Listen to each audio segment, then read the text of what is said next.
इराणच्या परराष्ट्र मंत्र्यांनी पाकिस्तानला भेट दिली आहे। इराणचे परराष्ट्र मंत्री अब्बास अराक्ची आज रात्री पाकिस्तानची राजधानी इस्लामाबादमध्ये पोहोचणार आहेत। इराण आणि अमेरिका यांच्यातील युद्धाच्या दुसऱ्या फेरीच्या चर्चेसाठी अराक्ची यांची पाकिस्तानात महत्त्वाची बैठक आज पार पडणार आहे। युद्धाच्या दुसऱ्या फेरीच्या चर्चेसाठी ही महत्त्वाची बैठक मानली जाते। आपण या सगळ्या संदर्भात चर्चा करूया। सतीश ढगे सर आपल्यासोबत जोडले जात आहेत। सर, आपण पाहतोय की परराष्ट्र मंत्री अब्बास अराक्ची आज इस्लामाबादमध्ये दाखल होऊन त्यांची बैठक होणार आहे। ज्या गोष्टीकडे अवघ्या जगाचं लक्ष आहे की युद्धाची दुसरी फेरी, त्यासाठी ही बैठक किती महत्त्वाची आहे?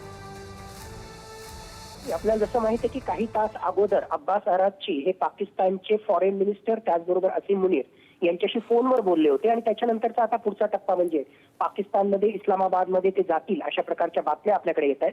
मुळात दुसरा टप्पा जो आहे तो त्या ठिकाणी होणारच होता, पण आता 2-3 महत्त्वाच्या गोष्टी आपल्याला या बघाव्या लागतील। एक सगळ्यात महत्त्वाची गोष्ट की अमेरिकेला तरी या युद्धामधून एक्झिट स्ट्रॅटेजी पाहिजेच।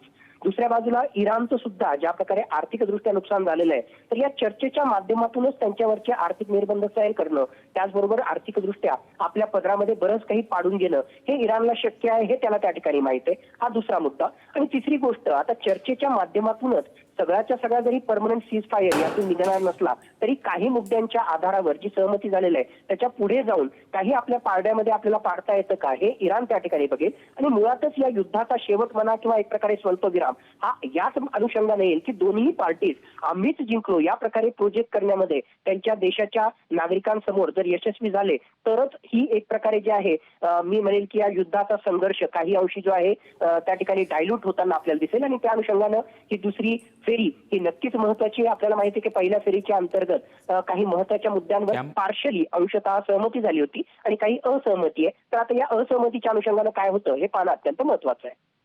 या सगळ्या संदर्भात इराणची बैठक आणि या बैठकीची होणारी फलनिष्पत्ती हाच सगळ्यात खऱ्या अर्थानं महत्त्वाचा प्रश्न असणार आहे आणि कदाचित तेच या युद्धावरचं उत्तरही असणार आहे। धन्यवाद ढगे सर या चर्चेबद्दल।